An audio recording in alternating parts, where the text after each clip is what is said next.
goût d'entreprendre, Paul Barraud. Et où nous parlons aujourd'hui des crèches, pas de la crèche de Noël, mais des crèches des tout-petits, avec La Part de Rêve, une société de gestion de crèches basée à Plaisance-du-Touche, près de Toulouse, et dont notre invité n'est autre que son président-directeur général, Rémi de Mersman-Pradel. Monsieur de Mersman-Pradel, dans cette deuxième partie de l'émission, ce qui nous intéresse dans le goût d'entreprendre, au menu, c'est plutôt tout ce qui est autour de vos valeurs et de votre sens de l'éthique en tant qu'entrepreneur. Et pour parler des valeurs, nous accueillons à cette table encore une fois le père Michel Dagras. Michel, bonjour. Bonjour. Bonjour. Vous êtes de retour et pour rappeler à nos auditeurs qui vous êtes prêtre théologien, vous conseillez les entrepreneurs et dirigeants chrétiens de la région Midi-Pyrénées.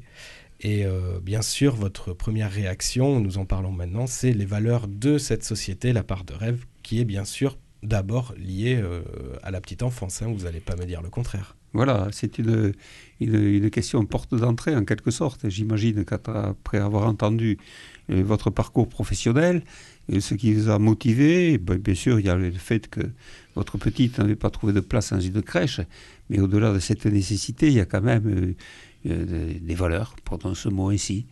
Est-ce que vous pourriez nous parler de cela ? Alors c'est exactement ça, le parcours que vous tracez, c'est le bon, c'est-à-dire que c'est parti du lien avec ma petite, comme vous dites, et donc de l'envie de créer de l'accueil pour les petits, vraiment ça, donc qualitatif, avec tout ce qu'on peut projeter dans le regard d'un enfant et le fait de se mettre à la hauteur des enfants. Et puis on s'est très vite aperçu, même si je pense qu'on le savait, moi je me suis très vite entouré de professionnels de la petite enfance compétents, parce que je ne suis pas diplômé de la petite enfance, donc il était important d'avoir des gens qui soient garants de la bonne approche.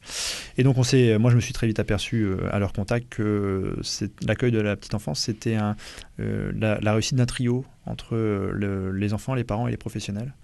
Et donc la volonté, l'une des valeurs a été de dire, en fait on crée de l'accueil petite enfance et on crée aussi de l'accueil pour les parents. Et pour ça il faut avoir un cadre qui fonctionne pour l'équipe, donc une équipe qui fonctionne et un cadre autour. Voilà. Et la première valeur a été de dire on crée ces lieux-là qui permettent d'avoir cette alchimie entre ces trois intervenants-là. Et nous, finalement, on est presque en retrait par rapport à ça et on permet d'avoir le support qui permet de fonctionner. Je parle, nous, au service administratif, finalement, de La Part de Rêve. Très, très humblement, on essaye de faire ce genre de choses. C'est pas toujours facile, parce que parfois, il faut réexpliquer que pour que la société fonctionne, il y a un certain nombre de règles qui sont exogènes à cette petite unité qui est une crèche. Mais on y arrive assez bien. Ça, c'était le point de départ.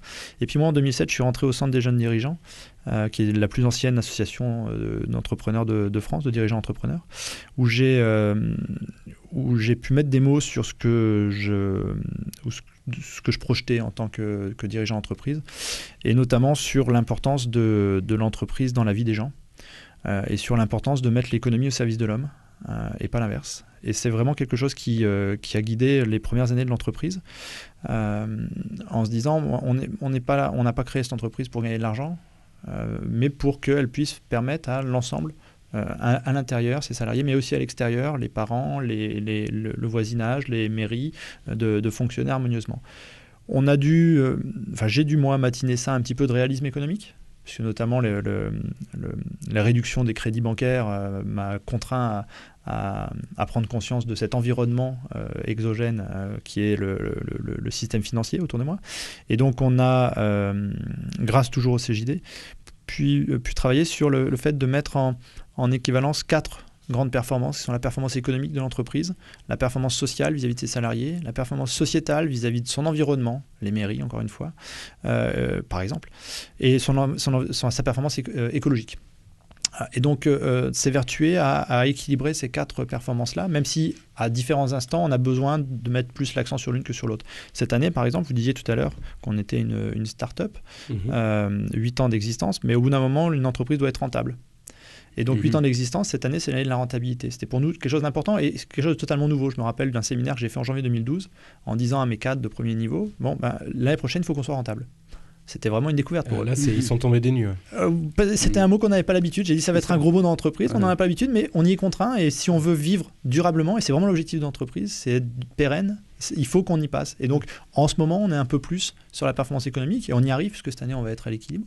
Et pour pouvoir rééquilibrer dès l'année prochaine le social, le sociétal, l'environnemental. C'est vraiment ça l'ensemble des 4 valeurs sur lesquelles on travaille. D'accord. Autrement dit, il y a quand même des valeurs en tension les unes par rapport aux autres. Hein, Oui. Parce que quand on parle d'accueil, quand on parle de regard des enfants, quand on parle de cette articulation entre les parents, les gamins et les professionnels, on est là dans un milieu relationnel qui est assez poétique. On parlera du rêve tout à l'heure, peut-être. Mais après, il y a les contraintes économiques. Il faut qu'une entreprise soit rentable. C'est le rôle du dirigeant, en fait, d'équilibrer ça. Ce support est nécessaire pour que Tout à fait. les autres valeurs fonctionnent. Tout à fait. C'est vraiment le rôle du dirigeant. Ça n'a pas dû être simple tout le temps. Hein. Pour moi, personnellement, ça n'a pas été simple puisque ça a été l'occasion d'une prise de conscience. Alors, un peu voilà. de réalisme. Je suis parti, moi, comme dans l'associatif. Souvent, dans l'associatif, on part avec une envie et avec un peu d'utopie. D'accord. Et puis, je me suis confronté à la réalité. Et réalisme et utopie, vous avez le titre, là, c'est la part de rêve. Quel est votre rêve? Le rêve à deux niveaux, en fonction de ce que vous venez de dire. C'est peut-être du côté de la réussite de l'entreprise, vers quel horizon avancez-vous, quelle place prendre dans la société, aussi bien dans ce chantier spécifique des crèches, mais aussi le rêve côté humanitaire, là, ce terreau-là profond qui fait l'homme, quoi, dans sa relation sociétale, environnementale et tout simplement humaine. Alors, mon rêve de dirigeant, de manière très égoïste, c'est d'avoir créé quelque chose qui me survive. Je suis très attaché à ça, c'est-à-dire que je ne veux pas que l'entreprise soit trop dépendante du dirigeant. Et j'y travaille beaucoup. Il faut qu'elle puisse continuer à vivre quoi que ce soit qui m'arrive. Ça, c'est quelque chose de fondamental. Et qu'elle puisse continuer à vivre dans le respect de l'esprit dans lequel je l'ai fait, sans se faire dénaturer. On a eu plusieurs fois des possibilités de se rapprocher avec d'autres, et on a senti à chaque fois que c'était pas forcément le même état d'esprit et que c'était pas forcément souhaitable dans cet objectif-là. Financièrement parlant, ça aurait certainement été très intéressant, mais humainement, il aurait manqué quelque chose par rapport au rêve, comme vous disiez. Donc vraiment, la première volonté, c'est que l'entreprise soit pérenne. Et après, soyons réalistes, c'est-à-dire que pour être pérenne, est-ce qu'il faut qu'elle ait 200 crèches en gestion ou est-ce qu'il faut qu'elle en ait 30 ? Aujourd'hui, 30 était un minimum, un seuil qu'on a atteint, ce qui permet d'être rentable cette année. On pourra continuer à en rajouter et on va continuer à créer du coup des ressources financières pour pouvoir être plus solide. Ça, c'est intéressant. Bon, mais là, on rentre dans la mécanique, finalement, on s'éloigne du rêve. D'accord. Et, on peut rêver d'un point de vue mécanique aussi. Hein.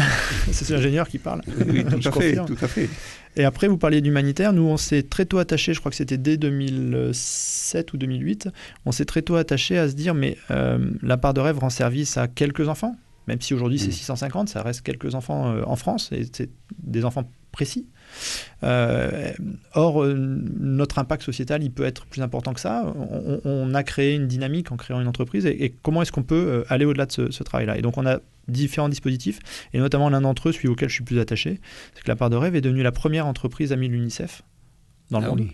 L'UNICEF a lancé ce dispositif-là pour les petites entreprises, pour pouvoir être entreprise amie de l'UNICEF, c'est-à-dire qu'on participe financièrement parlant aux activités de l'UNICEF à hauteur de nos moyens. Et il y a un club qui s'est créé en France avec des entreprises amies de l'UNICEF, et n'importe quelle entreprise peut y adhérer, qui nous permet à nous de dire, voilà, la part de rêve a été créée pour aider les enfants qu'elle accueille, mais par son existence, elle peut aller au-delà, et elle le fait. On va au-delà. Et à propos d'accueillir les enfants, j'imagine qu'il y a une certaine coloration, une certaine mosaïque d'enfants dans vos crèches, là, dans certaines de vos crèches, au moins, venant d'origines différentes, tout ça, une mixité culturelle finalement. On a une mixité culturelle et une mixité sociale dans toutes nos crèches, puisque en fait le dispositif est assez bien fait par l'État. Les crèches, pour la grande majorité d'entre elles, ont un barème tarifaire pour les familles ce barème fait que même si les familles sont pauvres, l'entreprise qui accueille ces enfants touche la même somme au final. C'est-à-dire que les parents payent une petite partie et les allocations familiales compensent le reste. Si les parents sont plus riches, les parents payent plus cher, mais la caisse d'allocation familiale paye moins cher. Ce qui fait que financièrement parlant, pour notre entreprise, ça ne change rien. Et donc on est parfaitement ouvert à la mixité sociale, et nous, ça nous va très très bien. Quand ce sont des crèches municipales, c'est la mairie qui choisit qui sont les familles qui sont accueillies. Donc nous, on prend les familles de la ville, et on est ravis de cette richesse-là culturelle.